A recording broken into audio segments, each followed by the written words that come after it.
Hello, Nivedita. Um, could Hello, you, Vedangshi. Hi, could you please give a quick introduction of yourself? So, Vedangshi, I have been in people development for over 18 years now. I started my career as a trainer with the BBC training division. And within a year, the startup bug, I mean, we never called it the startup bug those days, but the startup bug bit me and I quit to find an organization of my own. So I have been a trainer and I have worked with corporates, small and big, mostly large organizations, like from a TCS to a Unilever to a Vodafone to a BASF to a Asian Paints, and even entertainment organizations like Sony and Star TV. So like I work across the spectrum in the corporate, and I have been doing programs mostly around management development, various management competencies, and having been doing that for over so many years, the last 3 years, I have been offering my services as an executive and a business coach.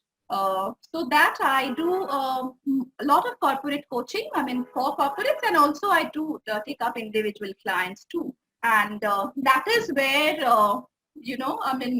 my association with organizations and how I have been a part of employee engagement with a lot of organizations, and we have seen a very steep results. We have seen amazing numbers, and a lot of parameters kind of fell in place when people were coached and trained and their development were in place. And that's what I have been. It's been the mission of my life to help people become better versions of themselves, and in turn do their work better and grow their careers. So that has been what I have been doing over these years. You have had a pretty interesting journey, I must say. And since Thank today we are talking about employee engagement, we'd like to know what is your perception of employee engagement? For me, employee engagement, even though it's a new term, it's been in the circulation last over the decade, and especially with the millennials like you who have flooded the workplace, employee engagement has become a buzzword today. Like when we started our careers, we were more than happy just getting a job.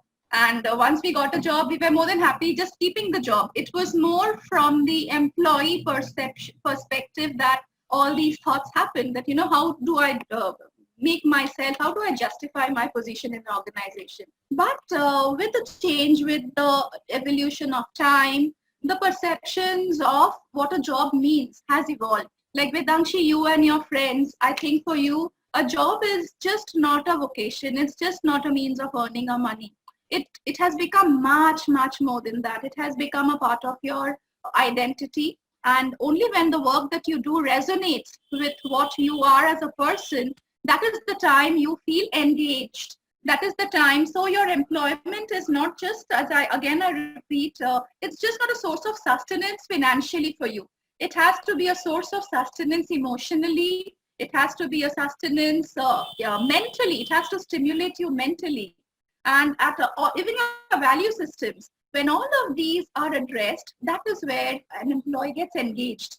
And employee engagement, I think, going forward, in the 2018, there was the small business owner survey, and the survey threw up data like most business owners figured out that 38% of their effort would go in finding the right talent. Because even though there has been a surfeit of people available, but getting the right talent match was a concern of 38% of the people. 16% people were worried about turnover. So even though, people were not getting jobs, the other side of the story was equally difficult, that, keeping getting the right person, 38% was worried about it, 16% was keeping the people in their organizations. But these numbers pale in comparison, where 72% of people were concerned about both having the talent and keeping them, but not managing the right productivity out of them. So you had employees who were there on your board. You took a lot of time in finding the right talent mix. and you have kept them. It's not that they're going away, but are they really performing the way is beneficial for both the individual and for the organization? So for me, these numbers are a very big telling sign of what employee engagement really is. Thank you, Nivedita. And you spoke a very pertinent point as to how the definition of job was so different, because actually for my mom, dad, uncle, aunties, it was just about earning money and having a job was enough. But for us, I wouldn't do a job only for money. I would look at the profile, growth, opportunities. So that was a very, very interesting and true point. And so my next question is, how can we do employee engagement through career planning? So this has become, I think, the most asked question. And even if it is not asked, this is the topic so close to my heart. I quote John Bernin over here. He said that, and I think it's become a very catchy catchphrase these days. Like, the learning curve is the earning curve. It is such a true statement. I mean, for me, it's the most favorite business quote that I have heard in a long time. Because today, when you say that the learning curve is the earning curve, today is just the right time when we see that being applied.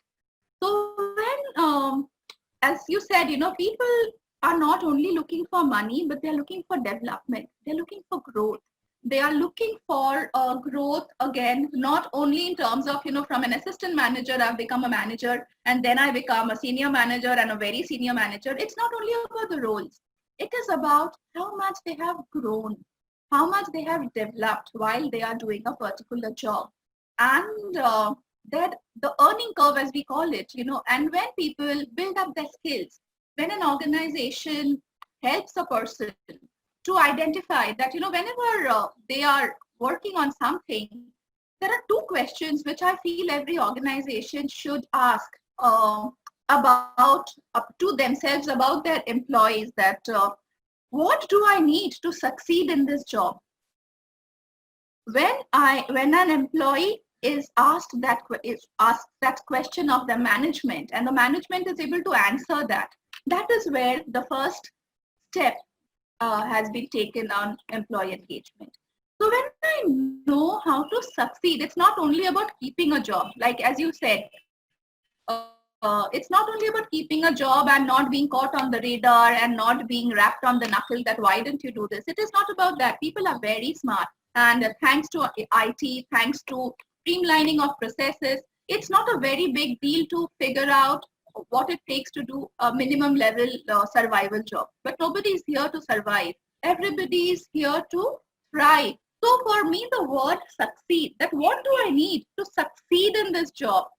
And when I want to succeed in my job, that means I need to have the tools, I need to have the techniques, I need to have the skill sets to be able to do that job better than anybody else. So that is where career growth is such an important part of employee engagement. When a person can succeed in his or her job, that is the moment the person gets involved with the job. So it is not only about doing the job, it is about getting involved in the job. That is what makes people go that extra mile.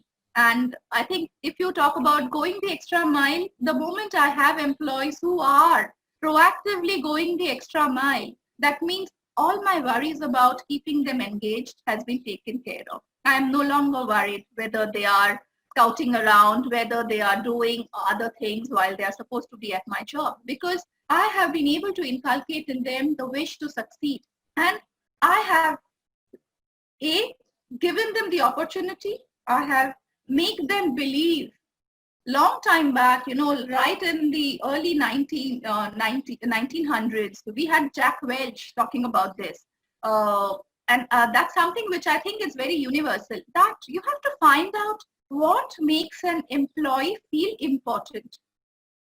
The moment an employee starts feeling that, what I am doing is important, that's the moment the employee is totally with you. And that's one part. That is one part of it. But the second part, which I think many of us sometimes overlook. Many organizations at an organizational level and many managers at an individual level, that, okay, all right, there's a lot of perception being built about how important you are, how important your role is. But along with that, you need to move out of their way. You need to move out of their way to let them do what they are wanting to do. So at some level, I feel employee engagement very nicely and very, very subtly gets intertwined with employee empowerment as well. So it's important for you to create a perception of importance of their job. And once they know that they are important in the larger scheme of things, just let them be. Empower themselves to do what they are doing. And once they do that, that is, I think the combination is adds to their career development, and it adds to the organizational development. So it is, careers of the 15 or the 500 people that I employ, when they are developing themselves and their careers, automatically that has a cascading effect in the way the organization has also going. Thank you, Nivedita. You brought out many, many important points as to it is not just about engaging the employees, but also empowering them, making them feel important, that whatever they are contributing to the organization does make an impact. That's rightly said. And now in these unprecedented times, what changes can we implement in our current engagement plan? How would it be different than what it was before these times? So, there's a very easy answer to this, but I don't want to give an easy answer, but because when we say employee engagement, whether it's business owners or the managers, we are all going through very difficult times. Everybody, till about 6 months back, where everybody was talking of we want to thrive, suddenly the goalpost has got suddenly shifted, and now it's all about surviving. So having said that, when people are gunning their energies on surviving, it's very difficult to create a rosy picture. It is. I mean, you really can't. There are many organizations, especially the smaller ones, they say that we're going to take one day at a time. So to be able to do that, I think the one big mantra of employee engagement, which was always there, has suddenly become omnipotent, omnipresent. I'm using big words because it was always there, and the word that I'm talking about is communication. We always knew that, an organization which communicated well, it communicated its values, it communicated its dreams, its ambitions, its plans, coming down to tactical plans. When employees were in the know-how of what is ahead of them, employee engagement always got better, was always improved. When people knew what's happening around. Nobody liked to work in silos. Nobody liked to work knowing only, my inch ahead. Everybody wanted, it's like, that old example we said that, when there's a workman who says, I'm building a wall, and somebody who says, I'm building a temple. The difference in vision. So, when you're sharing the vision with your employees, you have that drive in employees, you have that involvement that they're doing something big. So communication, the need of communication, peer communication, supervisor level communication, subordinate level communication, we can't do away with the significance of these. These were always there. In today's time, it somehow has become even more magnified. It's become so much magnified because the operating emotion at the moment in these times has been fear. Whether you're a millennial or you're an established, you're a managing director of an organization or you're just starting, some level of fear is there. And wishing it away, I don't think is the answer. You first have to acknowledge it, that, okay, the fear is real. And then you also have to accept, all right, there is a environment of fear. And once you have acknowledged and accepted, then you go ahead coming out with small term and certain long-term vision to overcome that. At this moment, the long-term vision, building the temple, it's not something that I can share with my employees a lot. So it is good enough to share very short-term and very medium-term goals with them. And when achievements are made in short-term and medium-term, applause is important. again acknowledgement, again appreciation is important. And that gives you the template and the energy and the strength at an individual and at an organizational level to move ahead. So in conclusion, I can only say that it's communication, communication, and clever communication. So communication is not downloading my anxiety and fear totally in a raw state to my employees, but giving them the reality check is definitely important. So, in all my coaching conversations that I've been having with my managers, we are telling that, there are some things that is where clever, intelligent leadership communication is so important. And I've been doing, all my coaches, whoever I am talking in this particular cadre, we said that, when you're not communicating, what you're doing is when you're proactively not communicating, unknowingly, you are actually communicating your fears and your anxieties to your team. So that is where that little, you need to temper it. And that's where that's where the skill set of communication was always important. I think today it has kind of beaten every other leadership competency hollow. That, when to communicate, how much to communicate, how to communicate, not only how much, how. Even the bad news can be broken gently. Even the bad news can be broken, with an affirmation. So when I am pulling up people that, I want results, I still need to meet their affirmation needs. I need to turn around and find that one or two things where I can support them. So it's a clever balancing act. This pandemic learn that, balancing act is everything, and your balancing act as a communicator, I think it's going to make a difference between a good and a very average. And I would be, stretch it a little further and say that, and a non-performing leader, how well you articulate and balance your communication.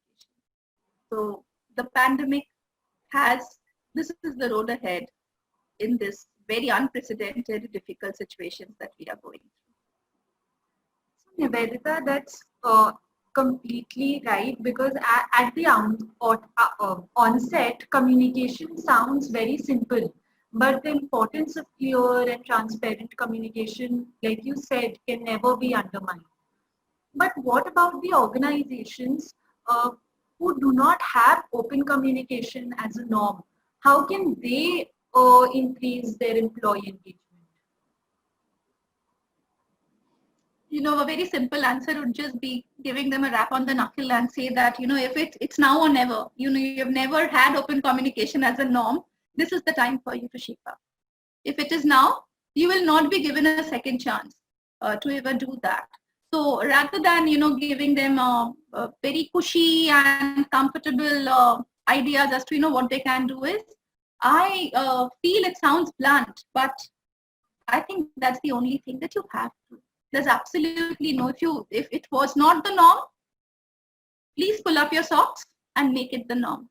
And if you cannot, with smaller organizations, if you do not have the support of a corporate communication to help you with stuff, I think managers, and that's what I was telling, whoever the people as I'm coaching, I said, everybody needs to take the onus on myself.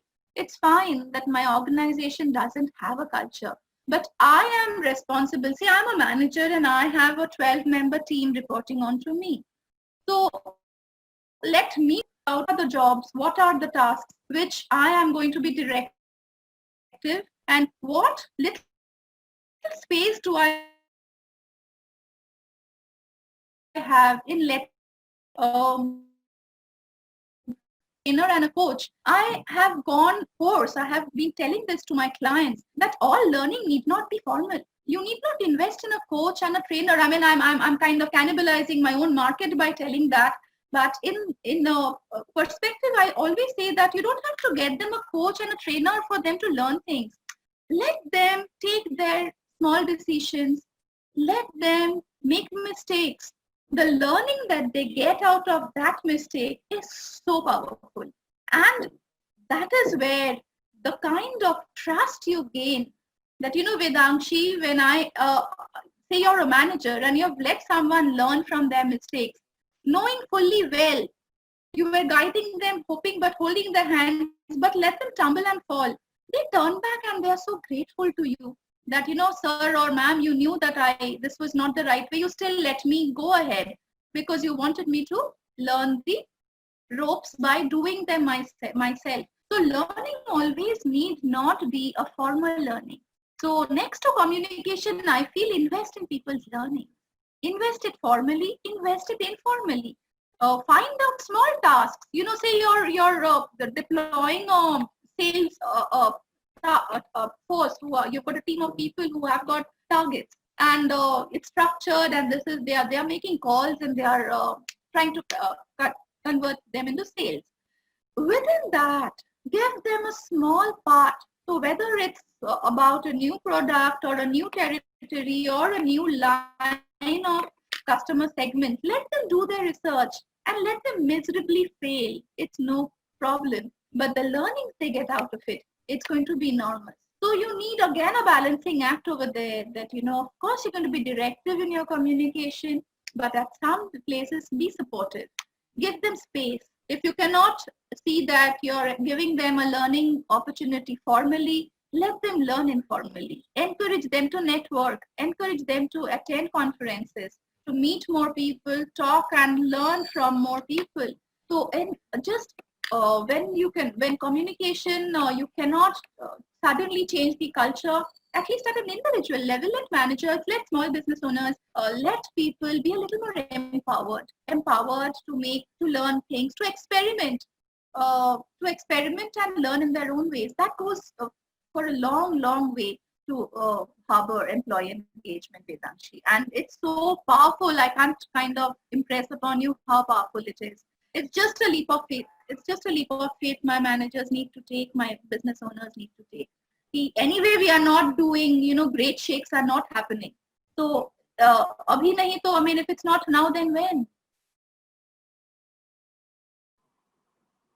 Thank you for such a wonderful interaction, Nivedita. Not just our viewers, but people like me. I started my career journey recently.